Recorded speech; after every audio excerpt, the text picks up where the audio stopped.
Hello and welcome to another update video about QNT. Quant, you just want to focus on the shorter time frame here. QNT, despite Bitcoin's sell-off today, I mean, it is selling off as well a little bit, but it's still holding that critical support level. We talked in previous videos about this green support box. That's not necessarily Fibonacci support, but it is structural support. Goes all the way down. Goes all the way down here to around about $95. Okay. That's support structurally, and it needs to break to finally get us down lower into sort of the $80 range here, yeah? Below $80, roughly $80. That's a key target I still envision for the end of the correction here. And at the moment the trend is down. Yes, it's slowing down. It's extremely choppy. So situation is not easy to decipher. But nevertheless, price can't really move away from our relevant support areas, okay? So from that point of view, and because of the wave count and the rallies, which have only been corrective, I still look at primarily at lower. And I think it might be forming some kind of a B-wave triangle, which might break shortly, to the downside. The condition would be that we stay below $120. So above 120, I think we're already in a breakout to the upside, a little earlier than expected.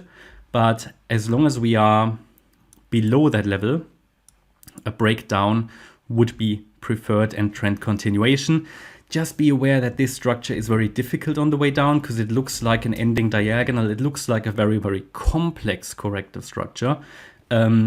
And especially if you try to put all the wave counts, the sub-wave counts of this correction onto the chart, it gets very complex. And if I try to explain to you that sub-wave structure, your head would probably explode. No, but I'm looking at this as a WXY structure, and then in the Y wave here, a very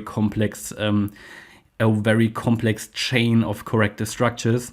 What you need to understand, we are probably currently in a C wave, and within the C wave, we're in an ending diagonal, and we have already done the 1-2 setup, and we're now in a third wave. And in the third wave, because it's an ending diagonal, we're looking at an ABC structure, and the B wave could currently be unfolding as a triangle with a C wave down to come. That would complete the third wave, then a fourth wave, and a fifth wave, ideally targeting the $80 range. That remains my primary scenario until price breaks above 120. So that means if we go above $120 now, I have to change my perspective on the chart. And if we break down below 95, it would purely follow and play out here the preferred wave count. Always try to give you the level that will tell you when the assumption is wrong. That would be above $120.